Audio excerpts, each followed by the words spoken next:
Hey guys, it's Meghna. Welcome back to my channel. So ee roju Pujita undi మన దగ్గర. So తను వచ్చేసి Arizona state యూనివర్సిటీలో masters చేస్తుంది. సో ఆ యూనివర్సిటీ గురించి మనకు బేసిక్ క్వశ్చన్స్ ఉంటాయి కదా, ట్రాన్స్పోర్టేషన్, యూనివర్సిటీ ఫెసిలిటీస్ ఎలా ఉంటాయి, ఫీ స్ట్రక్చర్ అవన్నీ తెలుసుకుందాము. సో హాయ్ పూజిత. హాయ్ మేఘ్నా. సో ఎలా ఉంది యూనివర్సిటీ? నువ్వు ఇప్పుడు ఏ సెమిస్టర్, ఎప్పుడు వచ్చావు, అవన్నీ చెప్పు ఒకసారి. నేను స్ప్రింగ్ 2023లో వచ్చాను. 2 సెమిస్టర్స్ అయ్యాయి. సమ్మర్లో ఏ కోర్స్ తీసుకోలేదు. సో 2 సెమిస్టర్స్ అయ్యాయి. నా 3rd సెమిస్టర్కి ఎంటర్ అవుతున్నాను. ఓకే. So a major? నేనా ఇన్ఫర్మేషన్ టెక్నాలజీ. ఓకే. ఎలా ఉంది అంటే ఈ కోర్స్ స్ట్రక్చర్ కానీ ఏఎస్యూలో అంతా? కోర్స్ నాకు 10 సబ్జెక్ట్స్ ఉన్నాయి. సో కోర్స్ అంతా ఈజీగానే ఉంది నా కోర్సు. యా. అంటే ఇప్పుడు నీకు ఏమైనా డిఫికల్ట్ అనిపిస్తుందా బీటెక్ ఇక్కడికి? కొంచెం అసైన్మెంట్స్ కానీ అలా ఏదైనా టఫ్ గా ఉంది? ఎందుకంటే ASU top rated school and assignments difficult ఉంటుంది అన్నమాట. కంపారిటివ్లీ అసైన్మెంట్స్ చాలా ఎక్కువ ఉంటుంది. అసైన్మెంట్స్ కరెక్ట్ చేసుకుంటూ వస్తే గ్రేడ్ కరెక్ట్గా ఉంటుంది, మెయింటైన్ చేయొచ్చు. అంటే ఇప్పుడు మీది ఐటీ కదా, ఎక్కువగా కోడింగ్ రిలేటెడ్ ఉంటాయా లేకపోతే వేరే ఏమైనా కొంచెం నాన్ టెక్నికల్ లాగా రిలేటెడ్ అలా ఏమైనా ఉంటాయి? మీరు ఎటువంటి సబ్జెక్ట్ తీసుకుంటే అలాగా అనమాట. మోస్ట్లీ వచ్చి language based and tool based ఉంటాయి. ఒక సబ్జెక్ట్ లైక్ ఒక సబ్జెక్ట్ లో మొత్తం ట్యాబ్లు నేర్పించారు అండ్ విత్ పైథాన్ కోడింగ్. అలాగా లాంగ్వేజ్ ఫోకస్డ్, టూల్ ఫోకస్డ్ ఉంటాయి. Okay okay. అంటే ఇప్పుడు కోర్ సబ్జెక్ట్స్ అని చెప్పేసి ఏమైనా మ్యాండేటరీగా తీసుకునేవి ఏమైనా ఉన్నాయా కొన్ని? కోర్ సబ్జెక్ట్ ఏ కోర్స్ తీసుకున్నా కూడా ఖచ్చితంగా 3 కోర్ సబ్జెక్ట్స్ ఉంటాయి. అలా మాకు కూడా ఒక 3 సబ్జెక్ట్స్ అనేవి core subjects. Okay. And set of courses ఉంటాయి. సో ఆ కోర్సెస్ లో ఒక 3 కోర్సెస్ అనేది కంపల్సరీగా చేయాలి కోర్. మిగతా అవన్నీ 7 కోర్సెస్ ఎలెక్టివ్స్. సో టోటల్ గా ఐటీలో 10 కోర్సెస్ ఉంటాయి. సో నువ్వు ఎలెక్టివ్స్ ట్రాక్స్ ఉంటాయి. డేటా సైన్స్, సైబర్ సెక్యూరిటీ అని మాకు ఐటీ వాళ్ళకు ఉంటుంది. సో డేటా సైన్స్ ట్రాక్ తీసుకుంటున్నాము అంటే ఆ సెట్ ఆఫ్ కోర్ సబ్జెక్ట్స్ తీసుకోవాలి. ఓకే. సైబర్ సెక్యూరిటీ వాళ్ళకి ఒక కోర్ సబ్జెక్ట్ చేంజ్ అయి ఉంటుంది. సో ఆ set of core subjects finish చేస్తే మిగతా సబ్జెక్ట్ తీసుకోవచ్చు అనమాట. అది ప్రీరెక్ లాగా ఉంటుందో ఏదైనా ఎలెక్టివ్ తీసుకోవాలన్నా. ఓకే. అంటే ఇప్పుడు మీరు ఈ డేటా సైన్స్, సైబర్ సెక్యూరిటీ మాత్రమే ఉంటాయి ఐటీ వాళ్ళకి? ఇంకేమైనా స్ట్రీమ్స్ కూడా ఉంటాయి? ఐటీ వాళ్ళకి రెండే ఉంటాయి. సిఎస్ అలా అయితే కొద్దిగా డిఫరెంట్ ఉంటాయి. ఏఐ, మెషిన్ లెర్నింగ్ ఇట్లా డిఫరెంట్ గా. ఓకే. నేను సిఎస్ వాళ్ళు కూడా 2 సబ్జెక్ట్స్ తీసుకోవచ్చు. సిఎస్ నుంచి 2 సబ్జెక్ట్స్ తీసుకోవచ్చు. బిజినెస్ నుంచి కూడా 2 సబ్జెక్ట్స్. ఓకే. అంటే ఇప్పుడు ఇది సెలెక్ట్ చేసుకోవాలి కదా ట్రాక్, ఏ సెమిస్టర్ లో సెలెక్ట్ చేసుకోవాలి? ఫస్ట్ సెమిస్టర్ లో అన్ని కోర్ తీసుకున్నప్పుడు అప్పుడు సెలెక్ట్ చేసుకోవచ్చు. సెకండ్ సెమిస్టర్ లో కూడా నువ్వు నీ మైండ్ మార్చుకోవచ్చు. ఎందుకంటే ఆ కోర్ ఒక్కటి మళ్ళీ సెకండ్ సెమిస్టర్ లో ఇప్పుడు సైబర్ సెక్యూరిటీ షిఫ్ట్ అవ్వాలనుకుంటున్నా అంటే ఒక కోర్ సబ్జెక్ట్ చేంజ్ అయ్యింది, ఆ కోర్ ఒకటి మళ్ళీ చేయాల్సి వస్తుంది. అదొక్కటే ఫ్లా.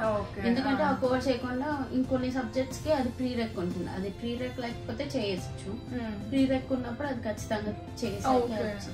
అంటే ఇప్పుడు ఫస్ట్ సెమిస్టర్ లో మనం డేటా సైన్స్ తీసుకుంటాం, అది వద్దు అని మళ్ళీ సైబర్ సెక్యూరిటీ తీసుకుంటే దాంట్లో కోర్స్ ప్రీరెక్ ఏదైనా ఉంటే మళ్ళీ కంపల్సరీగా చేయాలి డేటా సైన్స్. ప్రీరెక్ కాదు, లైక్ కోర్ సబ్జెక్టే కొన్ని సబ్జెక్ట్స్ ప్రీరెక్ లాగా అప్పుడు చేయాల్సి వస్తుంది. సైబర్ సెక్యూరిటీలో మెయిన్ కోర్ వచ్చేసి మళ్ళీ చేయాల్సిందే ఒకవేళ మనం డేటా సైన్స్ తీసుకుని మళ్ళీ దీనికి స్ట్రీమ్ చేంజ్ అవుతాయి అలా. ఓకే. అండ్ ఇప్పుడు మనం డేటా సైన్స్ లో కోర్ సబ్జెక్ట్స్ చేసింటాం, సైబర్ సెక్యూరిటీ చేంజ్ అవుతాం. సైబర్ సెక్యూరిటీలో ఇప్పుడు డేటా సైన్స్ లో కోర్ సబ్జెక్ట్స్ ఎలెక్టివ్స్ లాగా కన్సిడర్ చేస్తారా? ఓవరాల్ గా 10. సో ఒక కోర్స్ కి 3 క్రెడిట్స్. అండ్ సెమిస్టర్ కి ఫీ ఎంత ఉంటుంది మీకు? సెమిస్టర్ ఫీనా ఇప్పుడైతే 17K USD ఉంది. ఫస్ట్ సెమిస్టర్ లో నేను 13 lakhs కట్టాను. సో ప్రతి సెమిస్టర్ లో 5% పెంచుతున్నారు ఈ మధ్య.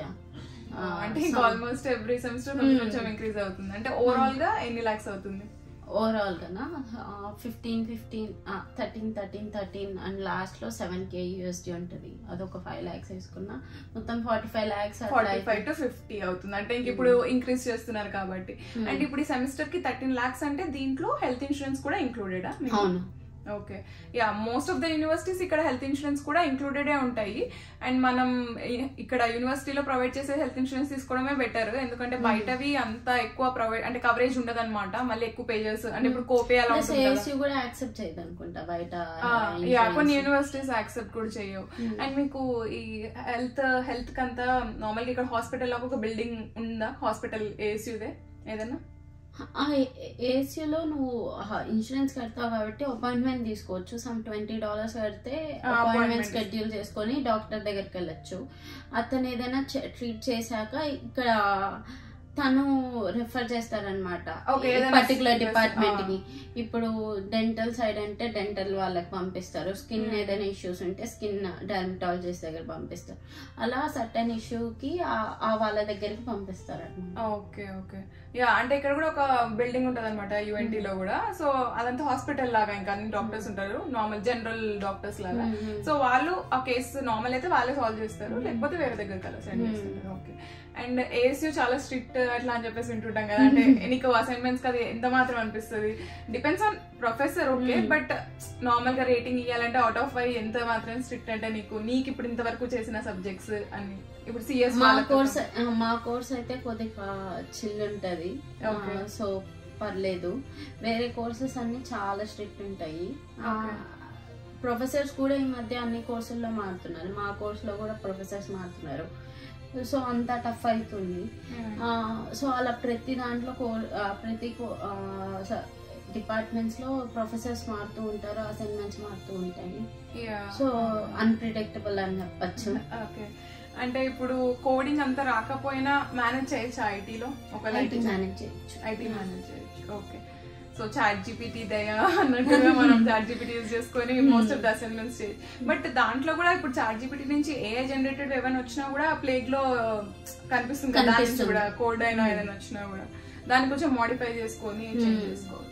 ఓకే. అండ్ CS కొంచెం టఫ్ అంటే ఇప్పుడు ఏది అన్నిటికంటే ఏ స్ట్రీమ్స్ లో ఏది టఫ్ అనిపిస్తుంది?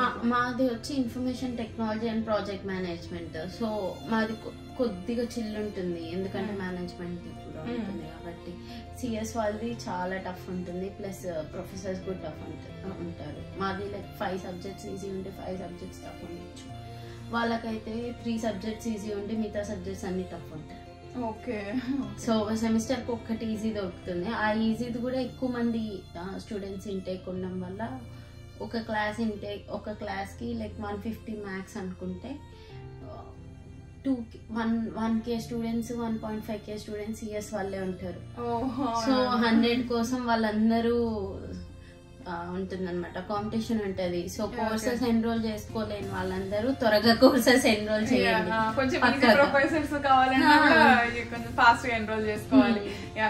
అసైన్మెంట్స్ ఎక్కువ ఇస్తున్నారని మాత్రం భయపడకూడదు. అసైన్మెంట్స్ ఎక్కువ ఇస్తే ఓవరాల్ గా గ్రేడ్ అనేది కొద్దిగా యావరేజ్ ఎక్కువనే వస్తుంది.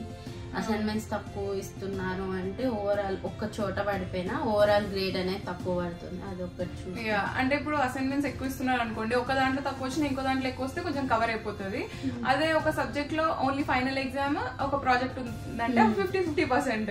ఒకవేళ మీకు కొంచెం ఆ ప్రాజెక్ట్ లో కొంచెం తక్కువ వచ్చినా ఒక 50కి 25 మార్క్స్ వచ్చినట్టు ఆల్మోస్ట్ 25% అక్కడే పోయినట్టు, అంటే గ్రేడ్ ఇంకా తక్కువ వచ్చినట్టే.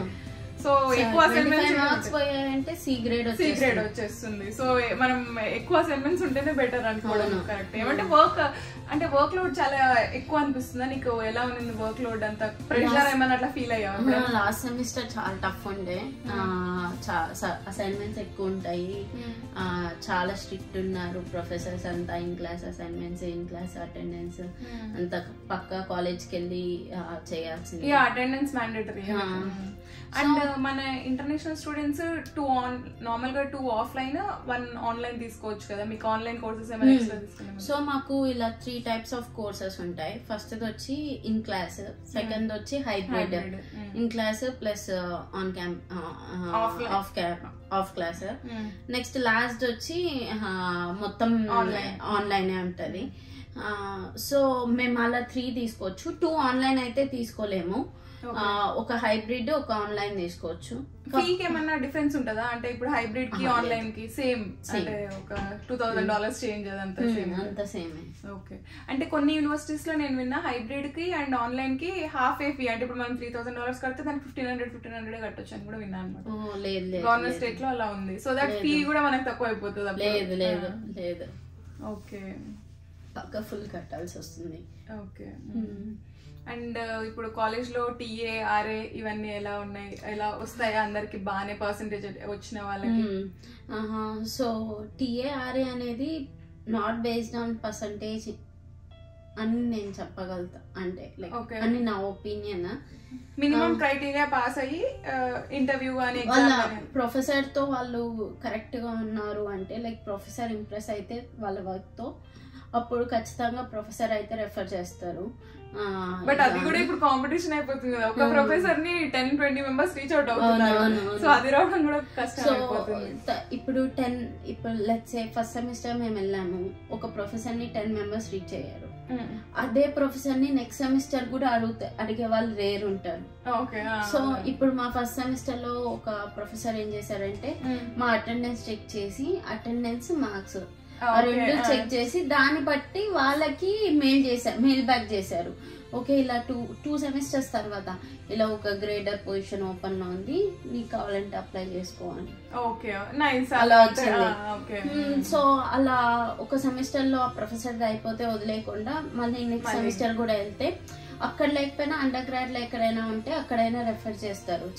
నా రూమ్మేట్ కి అలానే తన దగ్గర లేకపోయేసరికి అండర్ గ్రాడ్ లో ఉండే ప్రొఫెసర్ కి రెఫర్ చేస్తే అక్కడ గ్రేడర్ జాబ్ వచ్చింది. సో వాళ్ళకి పే ఎంత ఉంటుంది గ్రేడర్ అండ్ టీఏ కి? డిపెండ్స్ అనమాట, ప్రొఫెసర్ బట్టి. కొంతమందికి 15 నుంచి స్టార్ట్ అవుతుంది బేస్ పే, కొంతమంది 20 దాకా కూడా ఇస్తారు. ఫిక్స్డ్ కాదా ఇప్పుడు టీఏ కి ఇంత? ఓకే, సబ్జెక్ట్స్ బట్టి. ఓకే, ఇక్కడ ఫిక్స్డ్ పే అన్నమాట. మాకు టీఏ కి అయితే ఇంత $15 ప్లస్ 40% వే ఆఫ్ ఉంటుంది ఫీలో. సో వర్క్ బట్టి కొంతమందికి స్టూడెంట్స్ ఎక్కువ మంది ఉంటారు, కొంతమందికి వర్క్ ఎక్కువ ఉంటుంది. సో దాన్ని బట్టి కొంతమందికి 25 కూడా వస్తుంది అండర్ గ్రాడ్ సబ్జెక్ట్స్ కి, కొంతమందికి 20 వస్తుంది, కొంతమందికి 15 వస్తుంది, depends. Okay. And way of కూడా మీకు ఇట్లా, అంటే ఇక్కడ మాకు యూఎన్టీలో ఎలా అంటే way of Pakka 40% way of ఉంటుంది. 20 hours నీకు ఎవ్రీ వీక్ అసైన్ అవుతాయి ఫుల్ టీఏ లాగా అయితే. సో మీకు అది కూడా మ్యాండేటరీ కాదు? మాకు అలా ఉండదు అనమాట. మాకు ఎలా ఉంటుందంటే, ఆ పర్టికులర్ ప్రొఫెసర్ అన్ని ఒక సర్టెన్ ఇయర్స్ వర్క్ చేసి ఉండాలి రీసెర్చ్ బేస్డ్ మీద ASU లోనే. అప్పుడు ఇప్పుడు like let's say 7 years work చేశారు, మోర్ దాన్ ఉండాలి, లైక్ మోర్ దాన్ 5 అది ASU లోనే చేసి ఉండాలి. ASU లోనే చేస్తున్నారు 7 years గా వీళ్ళు అంటే, వాళ్ళు లైక్ వేవ్ ఆఫ్ చేయడానికి ఇస్తారనమాట. సో అలా ASU ఇస్తుంది పర్మిషన్. ASU ఇచ్చేది కాకుండా ప్రొఫెసర్ నుంచి కూడా మీకు పర్మిషన్ కూడా కావాల్సి వస్తుంది. ప్రొఫెసర్ కూడా లైక్ ఒక స్టూడెంట్ వర్క్ చేస్తుంది, ఇతను స్కాలర్షిప్ ఇద్దాం అనుకుంటున్నాం, డీన్ స్కాలర్షిప్ అంటే వాళ్ళు ఓకే అంటే అప్పుడు ఇస్తారు. సో మెరిట్ స్టూడెంట్స్ అట్లా ఎవరైనా అంటే డీన్ స్కాలర్షిప్ అని ఒకటి ఉంటుంది, మీకు స్టార్టింగ్ లోనే అప్లై చేసుకోవచ్చు. ఇప్పుడు 4 out of 4 కి ఎంత ఉండాలి జీపీఏ? ఇండియాలో ఉన్నప్పుడే అప్లై చేసుకోవచ్చు. ఇండియాలో ఉన్నప్పుడు అప్లై చేసుకోవచ్చు. సో అలా కూడా వస్తుంది అనమాట స్కాలర్షిప్. ఇప్పుడు అవన్నీ పోర్టల్ లో డీటెయిల్స్ ఉంటాయి, డీటెయిల్ గా ఉంటాయి, అంత ASU లోనే మొత్తం డీటెయిల్డ్ గా ఉంటాయి. ఒకసారి మీకు ఏమైనా డౌట్స్ ఉన్నా కూడా అడ్వైజింగ్ ఒకటి ఉంటుంది, అడ్వైజింగ్ ఆఫీస్ అని. సో మీరు డైరెక్ట్ కాల్ చేయొచ్చు. ఇండియాలో ఉండే వాళ్ళు కాల్ చేయలేకపోయారు అంటే మెయిల్ చేస్తే వాళ్ళు డీటెయిల్డ్ గా పెడతారు. అడ్వైజింగ్ ఆఫీసర్స్ నీట్ గా డీటెయిల్డ్ గా పెడతారు ఇప్పుడు. ఓకే, ఇప్పుడు ఈ RATA జాబ్స్ అన్ని కూడా జాబ్ పోర్టల్ ఉంటుంది కదా ASUది, దాంట్లోనే ఓపెన్ అవుతాయా లేకపోతే రెఫరెన్స్ బేస్డ్ ఎక్కువ? అంటే మోస్ట్లీ రెఫరెన్స్ బేస్డ్ ఉంటాయి. అండర్ గ్రాడ్వి ఆ పొజిషన్స్ అయితే రెఫరెన్స్ బేస్డ్ ఎందుకు ఉంటాయి అంటే, రెఫరెన్స్ బేస్డ్ అని చెప్పాను కానీ ఇప్పుడు క్లాస్ లో మీరు చెప్పినట్టు 10 to 20 మెంబర్స్ ఉన్నారు. సో ఆ ప్రొఫెసర్ 10 to 20 మెంబర్స్ వర్క్ చూసింది కాబట్టి వాళ్ళకే ఇస్తుంది. అండర్ గ్రాడ్ స్టూడెంట్స్ చాలా తక్కువ మంది ఉంటారనమాట, జాబ్ చేసే వాళ్ళైనా కూడా వీళ్ళు. సో వాళ్ళ ఓపెనింగ్స్ ASU పోర్టల్లోనే ఉంటుంది. ASU పోర్టల్లో జాబ్స్ ఉంటాయి ఎంప్లాయ్మెంట్ ది, అక్కడ నుంచి అప్లై చేయొచ్చు. ఓకే, అండ్ ఇప్పుడు నువ్వు పార్ట్ టైం ఏం జాబ్ చేస్తున్నావు యూనివర్సిటీలో? నేను టెక్నాలజీ కన్సల్టెంట్ గా వర్క్ చేస్తున్నాను. ఓకే, అంటే నీ జాబ్, నీ రోల్ ఏంటి అక్కడ? దాంట్లో నేను ఏదైనా సిస్టమ్ ఇష్యూస్ వచ్చినా, ఇలా టెక్నికల్ ఇష్యూస్ ఏమైనా వస్తే క్లాస్ రూమ్ లో అది నేను వెళ్ళి రిసాల్వ్ చేయాలి. ఓకే, ఇది 20 hours ఇస్తారా నీకు? ఓకే, అంటే ఈ జాబ్స్ అన్ని ఎక్కడ అప్లై చేసుకోవాలి? ఇదంతా same portal. So desk jobs అన్ని ఇలానే లైబ్రరీ ఎయిడ్ అన్ని ఉంటాయి. సో అలాంటి జాబ్స్ అన్ని ASU పోర్టల్లో ఫైనాన్స్ ట్యాబ్ కింద ఎంప్లాయ్మెంట్ సెర్చ్ అని ఉంటుంది. అక్కడికి వెళ్తే అక్కడ ఆన్ క్యాంపస్ మీదంతా పెట్టచ్చు. ఆన్ క్యాంపస్ పార్ట్ టైం అని సర్చ్ చేస్తే అప్పుడు పార్ట్ టైం జాబ్స్ అన్ని వస్తూ ఉంటాయి. డైనింగ్ వచ్చి అరమార్క్ అని ఒకటి ఉంటుంది సైట్. ఆ సైట్ లో డైనింగ్ కి సపరేట్ గా, ఈ ఏసీలో డెస్క్ జాబ్స్ మాత్రమే, అరమార్క్ పోర్టల్లో మాత్రం డైనింగ్ జాబ్స్ ఉంటాయి. సో డైనింగ్ కి కావాల్సిందంతా అక్కడే అప్లై చేయాలి. కానీ అప్లై చేస్తేనే కన్సిడర్ చేస్తారు. కొంతమంది డైరెక్ట్ గా వెళ్ళి అడుగుతారు, డైరెక్ట్ అడిగితే అప్లై చేశారా అని అడుగుతారు. సో అప్లై చేసి ఇలా ఓపెనింగ్ పడింది అప్లై చేసాము అని చెప్పి అడిగితే అప్పుడు ఏమైనా కన్సిడర్ చేయొచ్చేమో, వచ్చి అడిగారు కాబట్టి. అంటే ఇప్పుడు ఈవెంట్లో పార్ట్ టైం జాబ్స్ రావడం కూడా చాలా కష్టం అవుతుంది, ఎందుకంటే జాబ్స్ తక్కువ ఉన్నాయి, స్టూడెంట్స్ ఎక్కువైపోయారు. మీకు ఆల్మోస్ట్ వచ్చాయా ఇప్పుడు ఈ రీసెంట్ గా వచ్చిన వాళ్ళు, అంటే ఈ ఆగస్ట్ 2023 వచ్చిన వాళ్ళకి, నీకు తెలిసిన వాళ్ళకి అందరికి జాబ్స్ వచ్చాయా, లేకపోతే ఎట్లుంది సిచ్యువేషన్? అంటే అప్లై ఎంత గట్టిగా అప్లై చేస్తే అంత ఫాస్ట్ గా వస్తుందని చెప్పగలుగుతా. అప్లై చేస్తూనే ఉంటే, రెజ్యూమ్ అంతా నీట్ గా ఎడిట్ చేస్తూ అప్లై చేస్తూనే ఉంటే వస్తుంది. ఓపెనింగ్ ఉంది అంటే ఖచ్చితంగా ఒకరికి ఛాన్స్ ఉన్నట్టు. అవును, బట్ అంటే ఇప్పుడు ఒక్క పొజిషన్ ఓపెన్ అయితే 100 మెంబర్స్ అప్లై చేస్తున్నారు కాబట్టి ఫాల్ లో చాలా ఎక్కువ మంది వచ్చారు. సో ఒక్క సెమిస్టర్ పడుతుందేమో, ఒక సెమిస్టర్ తర్వాత రావచ్చేమో, ఎందుకంటే డిసెంబర్ లో అందరు వెళ్ళిపోతారు కదా. అందరు అప్లై స్టార్ట్ చేసింది ఆగస్ట్ లో ఉంటది, అప్పటికే హైరింగ్ చేసి ఆగస్ట్ లో వాళ్ళని తీసుకొని ఉంటారు. సో డిసెంబర్ లో అందరు వెళ్ళిపోయిన తర్వాత మళ్ళీ హైరింగ్ ఏదైనా చేసి ఉంటారు డిసెంబర్ లో.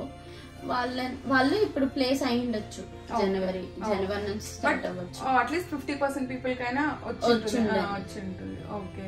అండ్ ఇప్పుడు నీకు నీ డెస్క్ జాబ్ వచ్చినప్పుడు ఏదైనా ఇంటర్వ్యూ ఏమైనా చేశారా నీకు? చేస్తారు. డెస్క్ జాబ్స్, గ్రేడర్ జాబ్స్, వీటన్నిటికి ఇంటర్వ్యూ చేస్తారు. బేసిక్ మన ప్రొఫైల్ ఏంటి, మనం రెజ్యూమ్ లో ఏం పెడితే అదే క్వశ్చన్, సపరేట్ గా దీనికంటూ ప్రిపేర్ అవ్వనక్కర్లేదు. మన అప్లై చేసే జాబ్ బట్టి కొన్ని దాంట్లో టెస్టింగ్ జాబ్స్ ఉంటాయి, మన సాఫ్ట్వేర్ జాబ్స్ కూడా ఉంటాయి. సాఫ్ట్వేర్ డెవలపర్ జాబ్ ఉంది, వెబ్ డెవలపర్,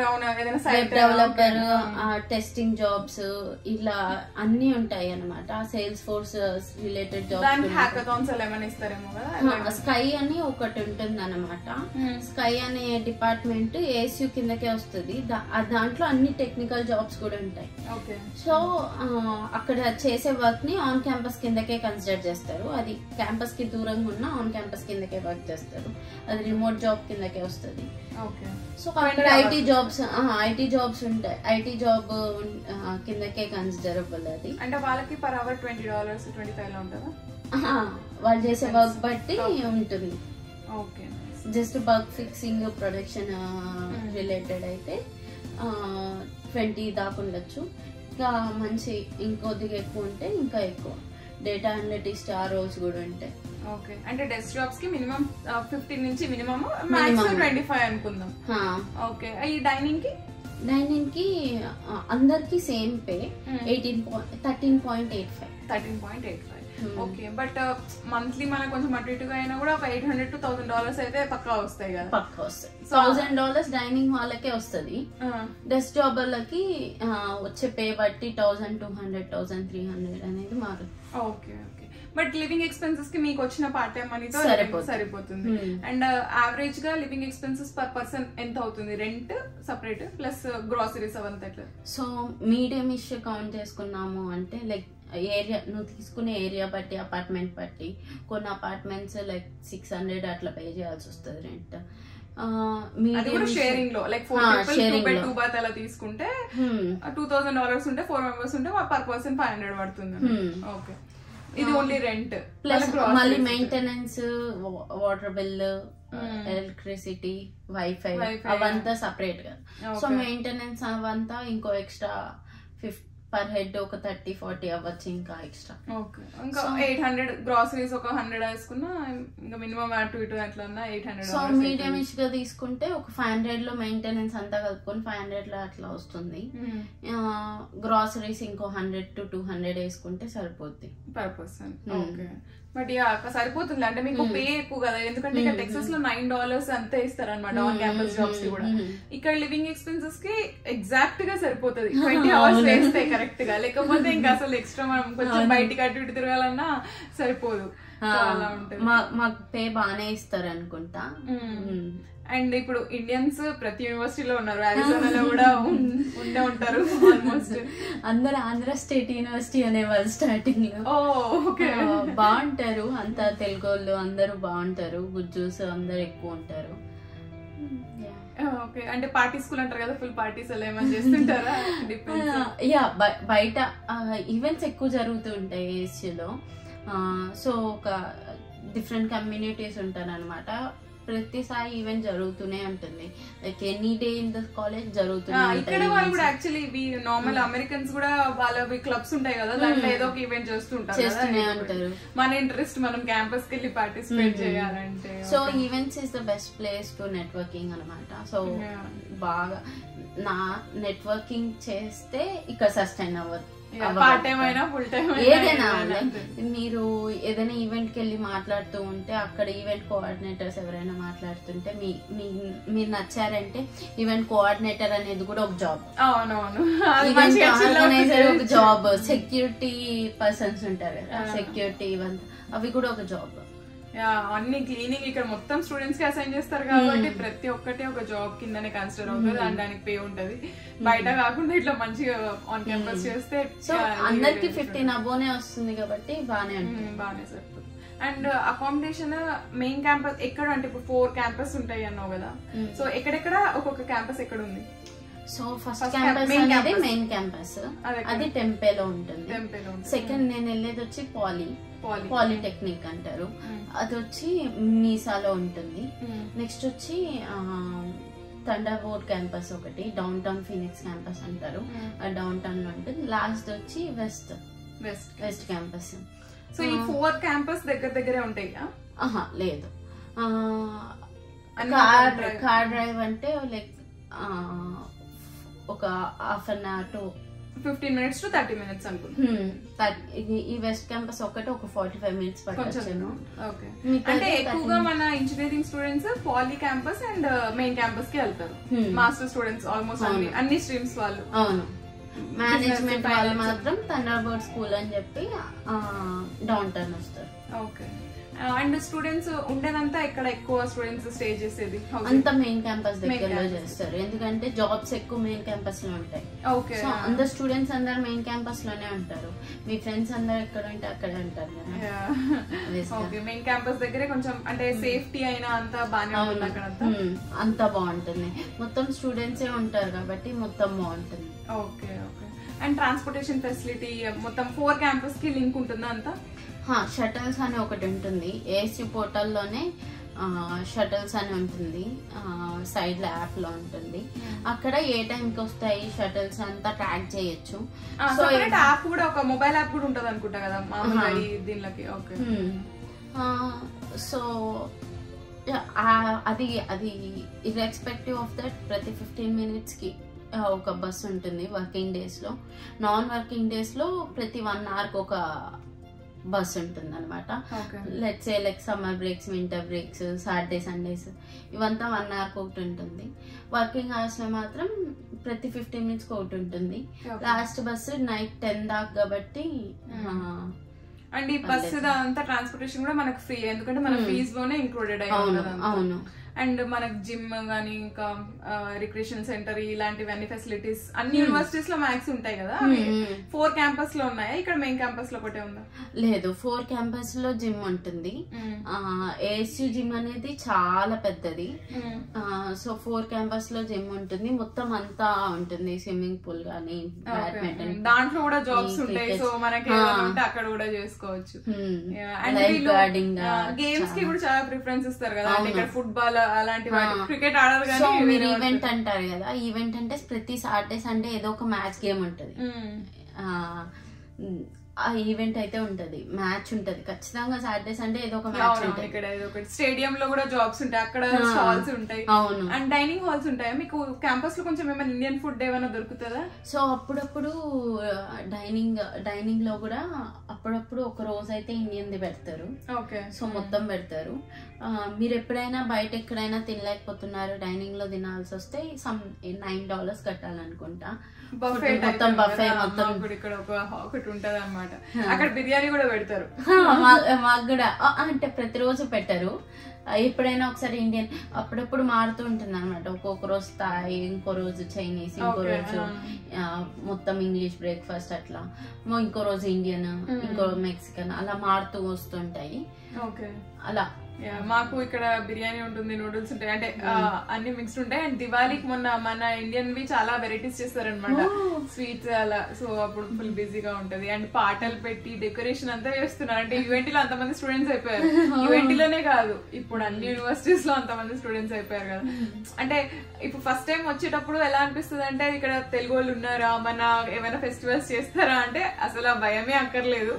ఆల్మోస్ట్ మళ్ళీ మనం హైదరాబాద్ లో ఉన్నట్టే ఉంటది అనమాట. ఏ స్టేట్ లో మళ్ళీ ప్రతి ఆర్గనైజేషన్స్ ఉంటాయి కదా. మీరు హిందూ యువ, అక్కడ హిందూ యువ అని ఉంటది, ISSC అని ఒకటి ఉంటుంది, నార్మల్ గా ఇండియన్ స్టూడెంట్ అసోసియేషన్ ఉంటది, హిందూ యువ అని చెప్పేసి. అన్ని యూనివర్సిటీస్ లో హిందూ యువ చాప్టర్ స్టార్ట్ చేస్తారనమాట. ఎందుకంటే మన హిందూ కల్చర్ ని మనం అక్కడ స్టాప్ చేయొద్దు, అందరికి తెలియాలి, అని మనం అలానే దాన్ని ముందుకు తీసుకెళ్లాలి అని చెప్పేసి. మెయిన్ మోటో వచ్చేసి మన కల్చర్ ని మనం ప్రమోట్ చేసుకోవడానికి వాళ్ళు స్టార్ట్ చేశారు. సో దట్ మన ఫెస్టివల్స్ అన్ని చేస్తే ఇక్కడ వాళ్ళకి అందరికి తెలుస్తాయి కదా. లక్కీలీ అసలు చాలా అమెరికన్స్ కూడా ఇప్పుడు మేము హోలీ సెలబ్రేట్ చేసేటప్పుడు కూడా చాలా అమెరికన్స్ వచ్చి జాయిన్ అయ్యారు.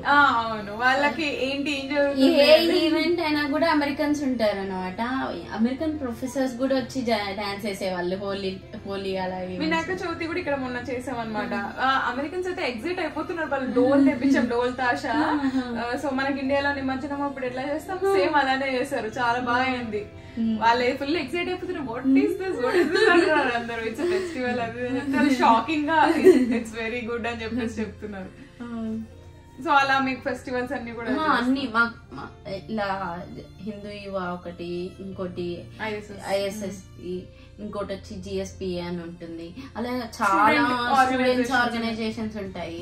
సో ప్రతి ఆర్గనైజేషన్ ప్రతి ఈవెంట్ సపరేట్ గా చేస్తారు.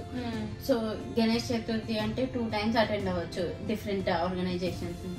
ప్లస్ హోలీనే పాలీలో ఒకసారి, టెంపుల్ లో ఒకసారి, సెపరేట్ చేస్తారు. సో దట్ ఒక ఫెస్టివల్ ని 4 times కూడా సెలబ్రేట్ చేసుకోవచ్చు. డిపార్ట్మెంట్ వైజ్ కూడా చేస్తారు. అండ్ దీనిలకు ఏమైనా జాయినింగ్ మెంబర్షిప్ అలా ఏమి ఉండదు అనమాట. మనం నార్మల్ గా ఏ యూనివర్సిటీలో అయినా ఇలా స్టూడెంట్ ఆర్గనైజేషన్స్ కి మనం వెళ్ళి ఇంట్రెస్ట్ ఉంది అంటే జాయిన్ అయిపోవచ్చు ఎవరైనా కూడా. దానికి అంటే కొంతమంది భయపడుతుంటారు కదా ఎలా జాయిన్ అవ్వాలి అని చెప్పేసి. సో జస్ట్ ఇంట్రెస్ట్ ఉంటే ఇన్స్టాగ్రామ్ లో పేజెస్ ఉంటాయి కదా, రీచ్ అవుట్ అయితే వాళ్ళే ఇక్కడ వాట్సాప్ గ్రూప్స్ కూడా ఉంటాయి. అక్కడ హౌస్ సర్చింగ్ లో వాటిల్లో దొరుకుతుంటాయి, అక్కడ జాయిన్ అయ్యి మాట్లాడచ్చు. ఇంకా డాన్స్ చేసే వాళ్ళు డాన్స్ చేయొచ్చు ఈవెంట్స్ అప్పుడు. సో వాళ్ళని రీచ్ అవుట్ అవుతే వాళ్ళ టైమింగ్స్ అంతా పెడతారు, ఆ టైం ప్రాక్టీస్ చేసి మళ్ళీ పర్ఫార్మెన్స్ ఇవ్వచ్చు. సో అట్లా నెట్వర్కింగ్ పెరుగుద్ది, మంచి ఫ్రెండ్స్ ఉంటారు ఎస్పెషల్లీ అక్కడ నుంచి. అయితే చాలా క్లోజ్, చాలా మందిని చూసాను నేను క్లోజ్ అయిన వాళ్ళని. మంచి ఫ్రెండ్స్ అయితే దొరుకుతారు వాళ్ళ చేసి. అండ్ నీకు ఇప్పుడు 1 year అవుతుంది కదా వచ్చాక, ఏదైనా అంటే ఓకే ఇదంతా ఆల్ గుడ్, US బాగుంది, ASU బాగుంది, అంతా ఓకేనా, లేకపోతే అరే వేరే యూనివర్సిటీకి వెళ్ళాల్సింది, లేకపోతే అలా ఏమైనా రిగ్రెట్స్ ఉన్నాయా ఏంటి? వేరే యూనివర్సిటీ ఏదైనా అసైన్మెంట్స్ వైజ్ అయినా ఈ కోర్స్ కరిక్యులం అన్ని అలా వేరే యూనివర్సిటీ వెళ్ళాలి అని రిగ్రెట్ అయితే ఎప్పుడు రాలేదు. ASU నా హోప్స్ అయితే ఎప్పుడు తగ్గించింది. నేను ఎట్లా అనుకున్నానో అట్లే ఉంది. నాకు ఎప్పుడు ప్రాబ్లమాటిక్ అనిపించలేదు, ఎప్పుడు అయ్యో ఎందుకు వచ్చాను అని కూడా అనిపించలేదు. ఏసీయూకి ఎందుకు వచ్చాను అని అనిపించలేదు. ఎందుకు అనిపిస్తుంది అన్ని మిస్ అవుతుంటాం. ఓకే కొన్నిసార్లు అనిపిస్తుంది మళ్ళీ. స్పెషల్ గా ఫుడ్ మీకేం డాలస్ లో అంటారు, టెక్సస్ లో అంటారు, అక్కడ ఫుడ్ దొరకదా మీకు? అసలు అక్కడ దొరుకుతుందా అంటే మీకు కొద్దిగా అథెంటిక్ గా దొరుకుతుందని చెప్పచ్చు. మాకు అసలు అసలు టేస్ట్ ఉండదు. మొత్తం బిర్యానీ కూడా వేరే వాళ్ళే చేస్తుంటారేమో, ఇండియన్స్ చేయరు. జస్ట్ ఊరికే పేరుకి బిర్యానీ అని చెప్పి పెట్టి అమ్మేస్తుంటారు. అండ్ ఇప్పుడు మీరు ఉండే ఏరియాలో ఇండియన్ గ్రాసరీ స్టోర్స్ అవన్నీ ఉన్నాయా, లేకపోతే వేరే ప్లేస్కి వెళ్ళి తెచ్చుకోవాలి, ఫుడ్ కూడా వేరే ప్లేస్కి వెళ్ళి తినాలి అలా ఏమన్నా? నేను ఉండే ఏరియాలో అయితే 2 చిన్న గ్రాసరీ స్టోర్స్ ఉంటాయి అన్నమాట. సో కొద్దిగా చాండ్లర్ ఈ ఏరియాస్ లో అయితే వర్క్ చేసే వాళ్ళు, ఫ్యామిలీస్, సెటిల్ అయిన ఫ్యామిలీస్ అందరూ చాండ్లర్ స్కాట్స్డేల్ లో ఉంటారు. ఆ ఏరియాలో కొద్దిగా పెద్దగా ఉంటాయి. సో నీకు ఏదైనా let's say any vegetable, fresh ఏవైనా వెజిటేబుల్స్ కావాలి అంటే ఎక్కువ క్వాంటిటీ అవి చాండ్లర్కి వెళ్ళాలి. అది ఒక 15 minutes డ్రైవ్ ఉంటుంది. ఓకే, అంటే మరి బస్సెస్ ఉంటాయి అక్కడికి? యూనివర్సిటీ ట్రాన్స్పోర్టేషన్ అసలు ఒక యూనివర్సిటీ నుంచి ఇంకో యూనివర్సిటీ వెళ్ళగలుగుతావు కానీ, ఒక క్యాంపస్ నుంచి ఇంకో క్యాంపస్ వెళ్తావు కానీ మిడిల్ లో ఎక్కడ ఆపదు. కంపల్సరీ అది. ఒక్కసారి బస్ స్టార్ట్ అయింది అంటే వాళ్ళు ఎట్టు పరిస్థితుల్లో మిడిల్ లో ఆపరు. Okay okay. అండ్ ఇప్పుడు మెయిన్ క్యాంపస్ దగ్గర డిఫరెంట్ స్ట్రీట్స్, ఇప్పుడు మీ ఇల్లు ఒక 1 mile ఉందనుకోండి మెయిన్ క్యాంపస్ నుంచి, అక్కడ అలా ఉంటాయా మళ్ళీ అక్కడ స్టాప్స్, బస్సు ఫెసిలిటీ? ఖచ్చితంగా మా ఇంటి నుంచి మెయిన్ క్యాంపస్ టు క్యాంపస్ అయితే క్యాంపస్ బస్సెస్ ఉంటాయి. క్యాంపస్ టు క్యాంపస్ కాకుండా మా ఇంటి నుంచి క్యాంపస్ కి వెళ్ళాలి ఇట్లా అంటే ఫ్రీ బస్సెస్ ఉంటాయి, కొన్ని నంబర్డ్ బస్సెస్ ఉంటాయి. ఫ్రీ బస్సెస్ యూజువల్ గా అయితే ఫ్రీ బస్సెస్ ఎక్కువ యూజ్ చేస్తారు. ఫ్రీ బస్సెస్ అంటే లేదు, అది పబ్లిక్ ట్రాన్స్పోర్ట్. ఓకే, ఇక్కడ మాకు అంటే యుఎన్టీ ఒకటే క్యాంపస్, ఫ్రిస్కోలో వేరే క్యాంపస్, బట్ ఇక్కడ విత్ ఇన్ ఇప్పుడు ఇక్కడ నుంచి యూనివర్సిటీకి వెళ్ళాలి అంటే ఇక్కడ బస్సెస్ ఉంటాయి యూనివర్సిటీ. సో అన్ని స్టాప్స్ ఉంటాయి అనమాట, అన్ని దగ్గరికి వెళ్ళి స్టాప్ చేస్తుంది. ఓ మాకు అలా కాదు, క్యాంపస్ టు క్యాంపస్ ఉంటది బస్సెస్, మిడిల్ లో స్టాప్ ఉండదు. ఎప్పుడైనా మిడిల్ లో నువ్వు ఎక్కి వేరే క్యాంపస్ కి వెళ్ళాలన్నా అట్లా కుదరదు. అంతే. సో అట్లా ఉంటుంది అనమాట. సో ఫ్రీ బస్సెస్ అనేది పబ్లిక్ ట్రాన్స్పోర్టేషన్ ఉంటుంది. ఫ్రీ బస్సెస్ నంబర్డ్ బస్సెస్ అని, ఏసీ స్టూడెంట్ అని చెప్తే నంబర్డ్ బస్సెస్ కి $150 పర్ సెమిస్టర్ లాగా $150 తీసుకుంటారు. మోస్ట్లీ అందరు ఈ స్కూటర్స్ యూజ్ చేస్తూ ఉంటారు కాబట్టి 1-2 miles లో స్కూటర్స్ లో వెళ్ళిపోవచ్చు. అవును. అండ్ క్యాంపస్ కూడా చాలా పెద్దది అనుకుంటా కదా.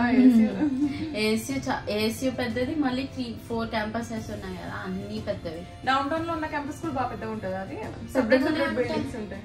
సపరేట్ బిల్డింగ్స్ ఉంటాయి. పెద్దగా ఉంటుంది అంటే చాలా బాగుంటుంది క్యాంపస్, చాలా బాగుంటుంది. ఎవరైనా గూగుల్లో చూస్తారు అంటే చూడండి, చాలా అంటే చాలా బాగుంటుంది. మేనేజ్మెంట్ క్యాంపస్ అంటే ఇంకా బాగుంటుంది. ఒకటి ఉంటుంది హెల్త్ అండ్ కమ్యూనికేషన్స్ అని. ఆ బిల్డింగ్ అయితే లైక్ నోవాటెల్ అట్లా 5-star హోటల్స్ ఎట్లుంటే అట్లే ఉంటాయి. మంచిగా మన వాళ్ళు రెడీ హోటల్. సో సేమ్ అట్లా ఉంటుంది. అది హోటల్ అనే అనుకున్నా ఫస్ట్. నాకు మొత్తం చూపిస్తారు కదా, నేను జాబ్ డౌన్ టౌన్ కాబట్టి నాకు మొత్తం చూపించారనమాట క్యాంపస్ అంతా. ఓకే, క్యాంపస్ స్టోర్ లాగా చూపిస్తారా స్టార్టింగ్ లో? మొత్తం క్యాంపస్ అంతా చూపిస్తారు. నేను వర్క్ చేయాలి కదా, నేను క్లాస్ లో ఏదైనా ప్రాబ్లం అయితే వెళ్ళి చూడాలి కదా. సో ప్రతి క్యాంపస్ చూపిస్తారనమాట. ఇంకో క్యాంపస్ అంతా మినీ గ్రీస్ టైప్ వైబ్స్ వస్తాయి. మొత్తం వైట్ ఉంటది. అది కూడా లైక్ హౌసెస్ అంతా కొద్దిగా డిఫరెంట్ ఉంటది. మొత్తం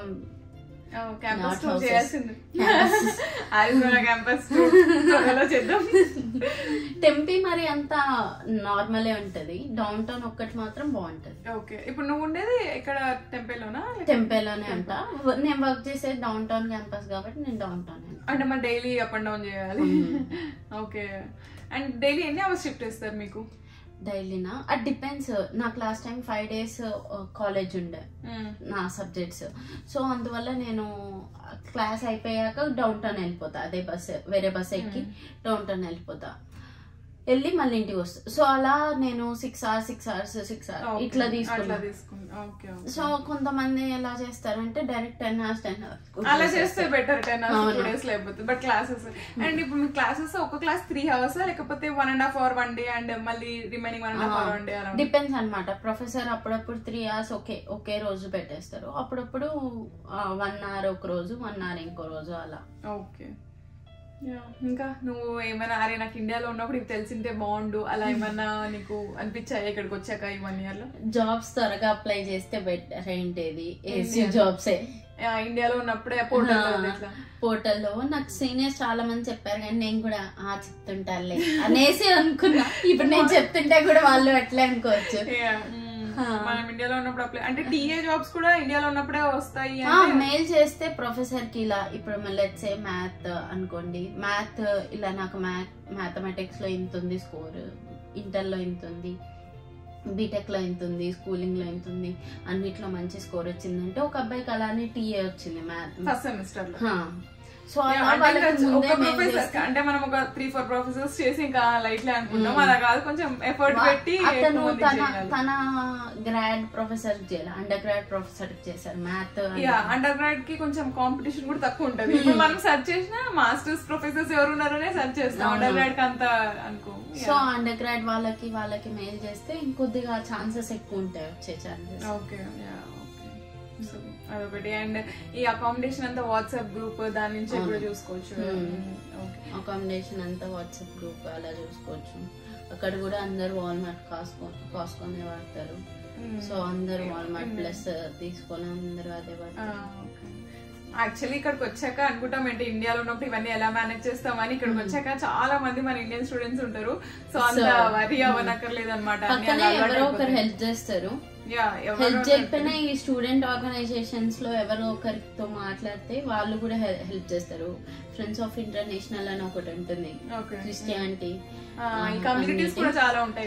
వాళ్ళకి కూడా చెప్తే ఇట్లా ఇట్లా హెల్ప్ చేయండి అనేసి వాళ్ళకి ఏమైనా మెయిల్ చేస్తే ఫ్రెండ్స్ ఆఫ్ ఇంటర్నేషనల్ అనే ఉంటది. వాళ్ళ మెయిల్ ఐడి కూడా గూగుల్ చేస్తే వస్తుందేమో.